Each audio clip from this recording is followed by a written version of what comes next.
Mirror, mirror on the wall, who's the best adapted of them all? In this activity, students will be able to find out. So much like our previous activity, this is a simple principle that we've provided to teachers, which they can incorporate whichever materials they'd like to in their classroom. So let's get started on making some examples of biomimicry. What do you say? Excellent. Now, one important part before we begin, I want to point out that this could be plant or animal biomimicry. I know we were talking very heavily in our last visual art activity about focusing on animal adaptations, but we really want to bring in some plant biomimicry examples as well.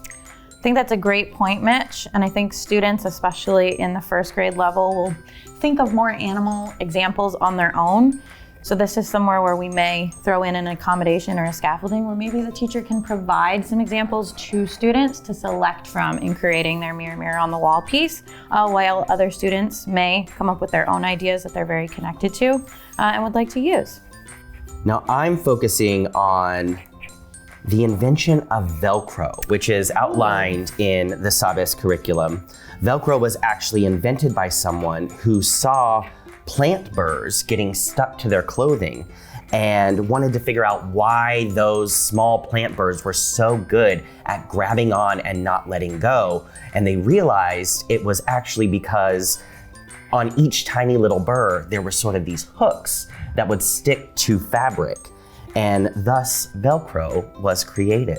I think that's a fabulous example of plant biomimicry. I also think it's fantastic for our first graders who are probably just learning how to tie their shoes and will definitely know exactly what Velcro is and be able to activate that prior background knowledge about this fabulous example of biomimicry. What are you working on your side, For Grace? mine, I'm thinking about alligator or crocodile scales as a protective covering, which have been used as inspiration for lots of types of protective clothing, but I'm going to draw my example focusing on construction gear, where there's reinforced knees and elbows to protect both the clothing itself as well as the wearer when they are working on construction sites and different projects, which was an example of biomimicry of that outer covering of the crocodile or the alligator.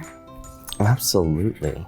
So here's another place where teachers could take this as deep as they'd like to in terms of their use of materials. So perhaps if we had some scales handy or other types of materials that could be pasted on and used to reinforce that. Also plenty of different examples of biomimicry that could pull in some of the materials that we already had available. Here's an example of some simple camouflage material that could be used as another great example of biomimicry. Fish scales when we're talking about water-resistant clothing and other things like that. So this activity is another great place for formative assessment and great deep conversations about the content with your students. So if you were my first grader sitting in my classroom, I might circulate and say, wow, Mitch, can you walk me through your mirror, mirror on the wall? What do you have here on the left side of your mirror?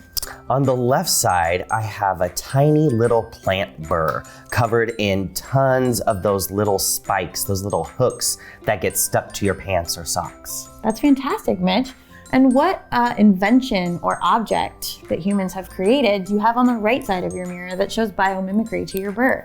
I have a shoe with Velcro straps on it, mirroring those plant burrs. That's fantastic. So can you sort of explain to me, Mitch, what this represents? Talk to me about biomimicry and how your burr and your Velcro shoe demonstrate that. Yeah, so the plant burr, like we talked about, it really sticks to things. Once it gets its hooks in there, it makes a really firm stick and it's tough to pull apart. So it only makes sense that they would use it for shoe straps because once those Velcro straps are down, they really stick in there and the shoes do not come off. It's fantastic. It's another great place where we could prompt students to higher order thinking. Something as simple as, why do you think there's a mirror on our handout? What does that have to do with biomimicry? And some of our more advanced students might be able to think that nature and invention are being mirrored. So humans in their inventions are mirroring nature. So this is really another place where we can formatively assess our students' understanding and lead them to that higher order thinking. Absolutely.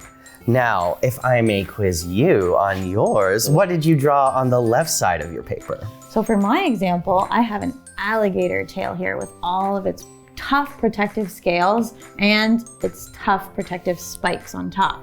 Oh, I like that both of those are represented. And then on the right, what's the invention? This is protective clothing with a reinforced knee for painters and construction workers. And these protective clothings mimic or mirror the alligator scales, protecting the workers' knees and elbows from damage. Wonderful. And I see the same pattern on both sides, which helps me understand this is where it's being utilized in the invention, which I think is wonderful. To wrap up your activity, if you'd like to even take it one step further, you could cut out the mirror. You could use this as a foldable with the line that is included on the printable. You could stick it on a popsicle stick, which could be used in a gallery walk or to have students present and demonstrate their understanding.